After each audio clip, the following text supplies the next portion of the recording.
welcome in my studio. Today I will show you all the corners of my studio, what kind of equipment I have, what I use it for, and I'll give you some tips if you want to set up something for paint making yourself. So just a quick 360 on what my studio looks like, and let's get started. So before we start taking a closer look, let's have an overall view of all the pigments that I have. This is the area that I store my pigments. Starting on the left, we have a long, narrow cupboard. Those are the pigments you see in my Etsy shop. So those are the pigments that I use for my current line of paint. Going a little bit further, this is my collection of pigments, and this is all where it kind of started, this cupboard. These are pigments that either have the same pigment number as those pigments, but different versions, or pigments that I don't use yet. So yellow, orange, earth red, pink, violet blues, and greens to earths. Then we have the browns, the blacks, whites, and the toxic pigments. Shimmers, stock, I don't know what they are, or more stock, and this is just, something else. So I have something here. Let's take this off so we can have a closer look to my bucket of yellow ochre. So this is from the 60s, a bucket of yellow ochre. There I have a barrel of earth red, but let's start with the pigments. So taking a closer look to the yellows and oranges, there's ochres in there, so earth and synthetics, everything is mixed here. Earth red, red, pinks, violets, blues, greens, as I just showed you before, a little bit of candy, and then I have my regular line of paint. So whites or fillers and extenders and stuff I experiment with or compare with. So kind of like a blanc fix over here is used as a filler, and I want to know how it works in my paint, and what kind of influence it has comparing to, this doesn't need to be on the label. So if there's any filler, PW18 or 21, if there's anything in the paint, there's no need to mention it on the label. And I know a lot of big brands do it, so I want to compare kind of what does it do with paint, or how is it used professionally by those brands, for a reason sometimes as well. Black pigments, brown pigments, and the toxic cupboard. So let's take this thing away here. Luckily some things have wheels over here. And thing about this cupboard, it is locked. And there's a little sensor. I'm getting a notification on my phone right now. There's a little sensor in the back. If someone touches the glass or if it vibrates, it gives me a notification. So let's take a closer look. So it is unlocked right now. I'm getting a notification again. This is the sensor. And these are the pigments I'm talking about. So cobalts, manganese, cadmiums, genuine vermilion over there. You have zinc, chrome pigments, everything you can think of that is kind of dangerous, toxic, hazardous, you name it. Coppers, it's in here. So even, let's take it away, Paris green, and there's more over here, by the way. So there's some cobalts, manganese pigments. I have some very old jars like these that contain something that comes from retired artists, but it's very heavy. So we have, loads of other stuff, hazardous, toxic stuff over here that I don't want anyone to be able to go near without me knowing. So also a lot of lead pigments. So the yellow, orange, white over there, those are lead based pigments as well. So nasty stuff, I don't regularly make paint out of it, but I do use cobalt paint. So my PG50, that's a cobalt. You have malachite over there, azurite. There are, the cobalt, violet, manganese pigments. So those pigments I do use. And I noticed that there's manganese blue over there. So I'm going to put that back in this cupboard over there. Because although I do use it for my regular line of paint, I want it to be in here. So that was my mistake. So that's closed again. I had some more pigments over there that did not belong there, so I put them over here. So I need to stay sharp. I need to kind of, I can't forget that. Going a little bit further, right? So we have my spectrometer over here and a barrel of red earth, a quinacridone experiment. So a range of quinacridone pigments, shimmers. So the shimmers that I use, shimmers that I don't really use, that I, have. I can experiment with the Kramer collection boxes. There's 2 over there as well. And then there's this cupboard. So let me open this one up as well. Let me have a look. Can I do this without putting you down? Yes. So just taking a closer look to pigments that I really don't know what they are if they don't have a label. So some of them have a label, as you can see. There's the obvious brands, but there's also a lot of stuff without a label. This is mostly stock, so things I have over there, but new bottles. So in this cupboard, basically it's some bigger bags or jars of those pigments. So what about those pigments that I don't know of what they are? I got them from retired artists, for instance, and they just don't have a label. So like this green, it does have a label, but it has completely faded. That doesn't have a label, probably chromium oxide. Things that were too heavy, which heavy metal pigments like cadmium, cobalts, manganese pigments are leads, especially. I've taken those and put them over there, since these are probably like chromium oxide and earth pigments. Rest of them have labels. Yes, there's nickel azo yellow. It is, I wouldn't say hazardous, but you don't want to breathe this in too much. We're gonna have quinacridone gold, quinacridone orange, things like that. Over here, things that I use. These, I have no idea of what they are, mostly, and they're mostly in the back. Things with the label are in the front because, it's a little bit of stock from that as well. So that's this cupboard, and now I have some pigment boxes, literally plastic boxes filled with pigment, over there. That's my drying dehydrator, drying cupboard thing. Well, it's a dehydrator. This is my display of things that I like. 3D printed lightsabers. There's a little Phantom of the Opera mask. There's an extinct pigment, old Mullers, some other pigments that are very special. Mummy, ivory black, Indian yellow, purpurism, which is Tyrian purple in the back. Very old Muller, a replica of a very old book. I could show that at a different time. Boxes, swatches, bags. Is there anything else over here? Let's have a look. There's a compressor. So let me tell you something about the compressor. So the compressor over here is not used for my pigments. So this is used for my 3D prints. I'll show you that a little bit later.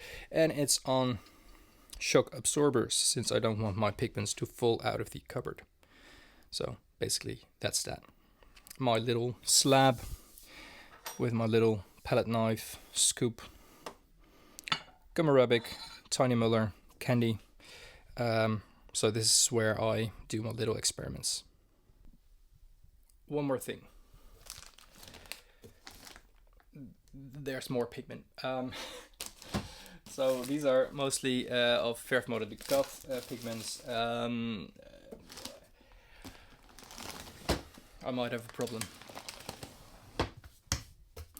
So everything is kind of back in its place. There is one thing, maybe you've seen it, a little piece of cardboard with aluminum foil to kind of give this light a direction. Otherwise it will spread out too much to that side of the studio and this side of the studio, and it'll kind of interrupt or disrupt the camera during my lives. So kind of flimsy, but it works. This is a temporary light which I can just turn off in case I want to make paint there. So to my 3D printers, they're currently not turned on, otherwise that would be kind of noisy, although I did kind of fully customize them. It's not a lot of noise, so I can work here in quiet, you know, have a bit of music on, and they can just kind of do their thing.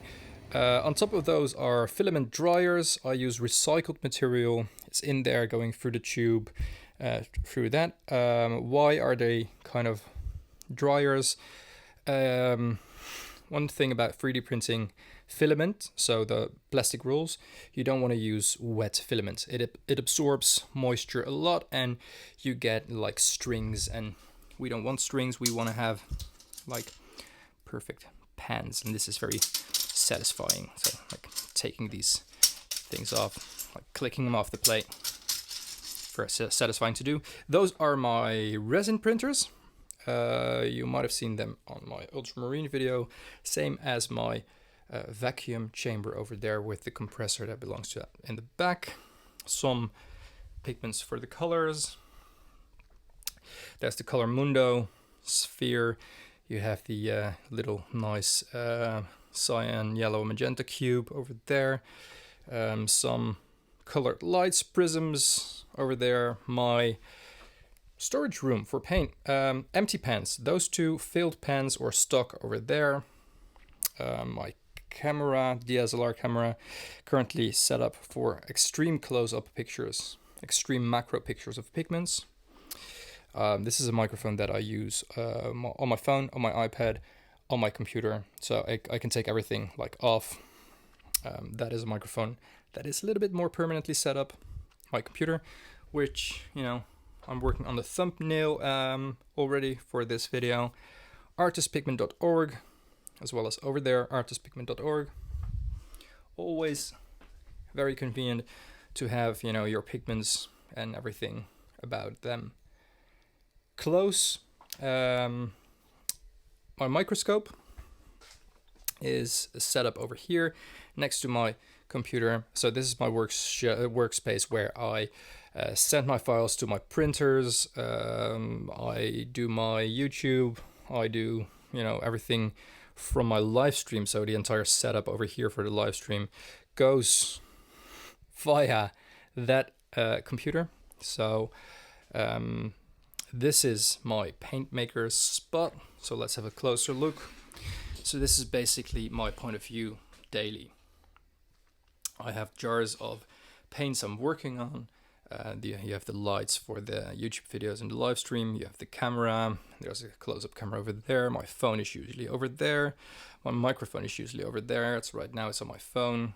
I have a little, like this is new, by the way. Working on that, some extra stuff and things I don't really use a lot.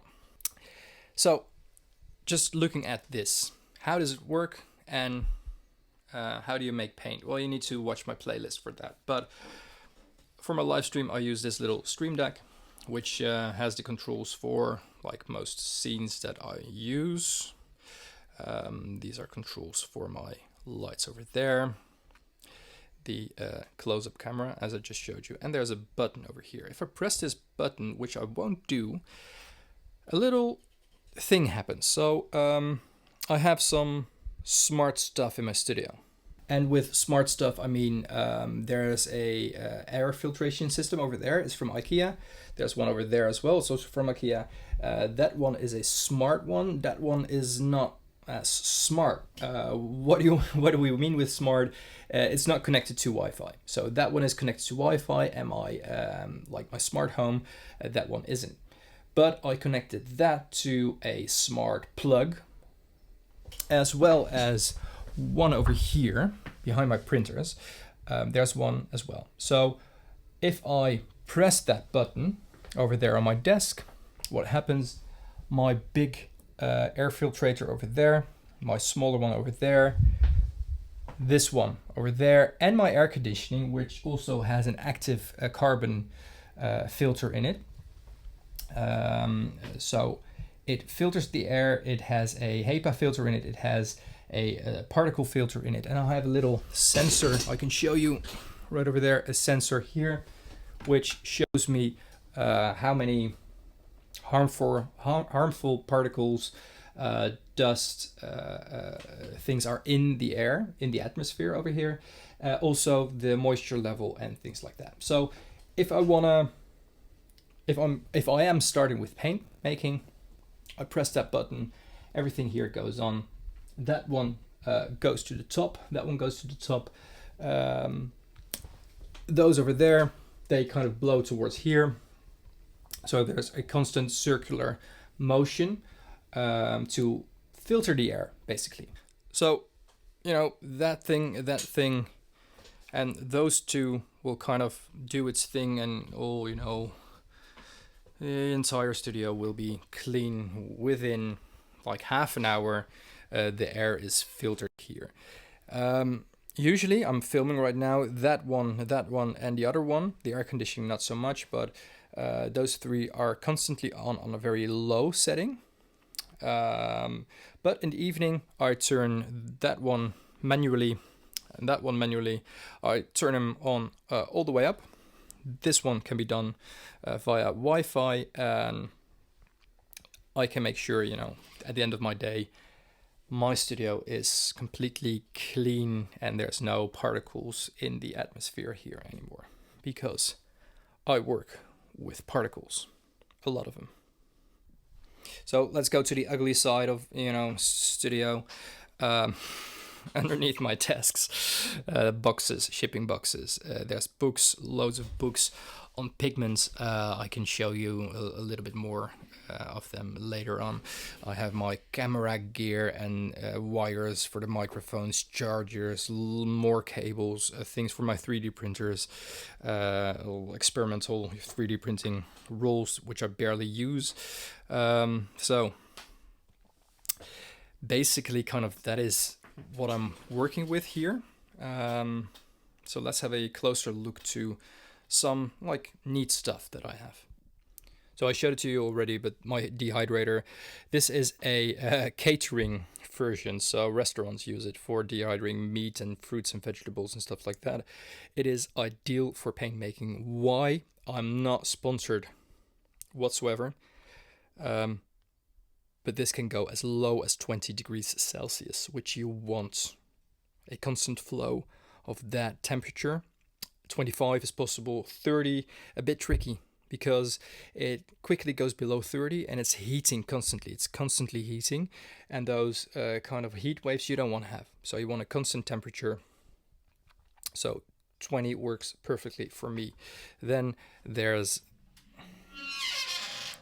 it even sounds old, the old stuff. So a very old Muller that I have from the 15th century. I have a glass Muller from the 18th century. Like I said, the pigments, which I really like. And here's a brass Muller from the 16th or 17th century. 17th century. So let's have a look at that book I was talking about. So what I really like about this, it is a replica from a book from 1228. And this is basically the first color atlas that was made with swatches. And there's only one version, like original version of this. It's in France. But it was written by a Dutch guy, so it's old Dutch, and I really can't read it. I recognize some words, but it's like looking at what kind of swatches and notes they made, not a lot of things have changed. And I really like that they made a replica of it, because, you know, this is something that you usually wouldn't be able to touch or look through. But now I can. So this is that entire space. This is my paint making corner, my digital workspace, kind of research space, storage, organization of, you know, pans, the printing and manufacturing of the pans. And as promised, I would show you kind of some of the boxes. We have the blue box from Crema Pigmente, the raw materials, the ultramarine box, green box, and red box. So there's still some boxes over there. I have to add, I bought some myself. I got some from Crema, German, from Crema. So very thankful that one was given to me by Crema Pigmente. So yes, I was kind of sponsored for this video in a way, but as you can see, you know, from my entire collection, I think, you know, all the known brands or manufacturers of pigments, I got some pigment from, either to test if they belong in that cupboard, because it's what I do if I want to add a paint to my range of pigments that I offer in my Etsy shop. I'm using as much as different possible versions of that pigment. So for instance, I want to add a new ultramarine violet, for instance. I won't do this because some of them are not manufactured anymore, but I will have a look what kind of ultramarine violets do I have, what kind of ultramarine violets are out there, which hue am I looking for, which kind of purple. Is it going to be more blue, is it going to be more violet, or pink, and what kind of brands offer that particular version. So I buy them, small batches, so small jars, I try them, and eventually it ends up in that cupboard if I have found my favorite version. So that's that. This is this. I'm looking if I forgot anything.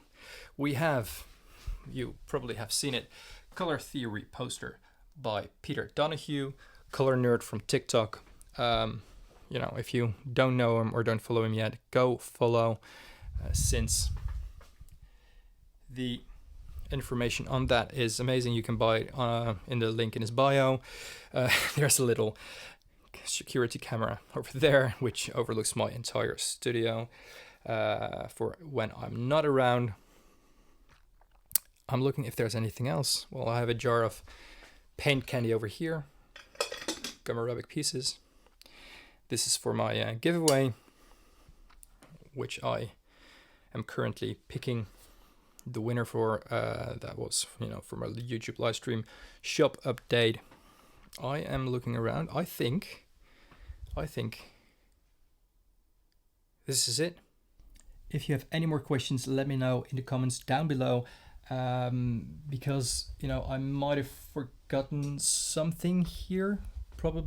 I probably have, but you've seen, you know, my pigment collection, which is, I think, the reason why most of you are here, where I manufacture my pens, how I manufacture my pens, and where I make my paint and shoot my videos and stuff like that. So if you enjoyed this video, please give it a thumbs up, like my channel. If you want to learn how to make paint yourself, check out the playlist which I put in the description below.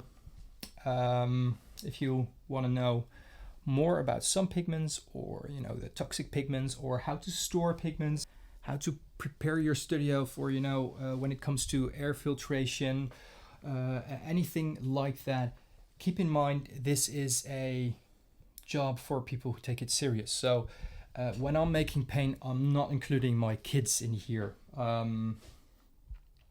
especially during the wetting of the pigment phase.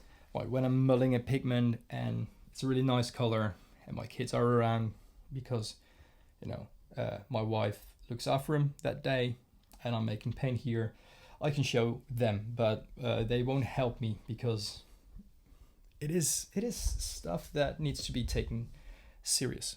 no matter the pigment you're using, no matter how safe that pigment is or is supposed to be, this is still stuff that you breathe in when you work here. So while I'm not making a video, I'm wearing a mask. I'm looking for my mask, but it's over here. So I'm wearing a professional grade mask when I make paint.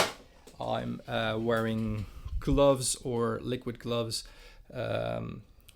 to protect myself. There's the air filtration system that is constantly on, and especially during the night to fully clean my studio. This is also why I have a curtain.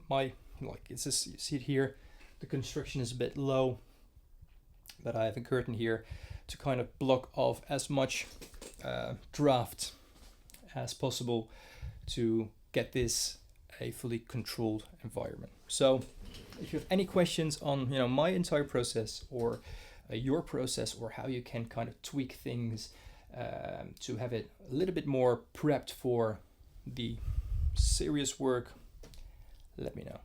Thanks for watching. See you soon.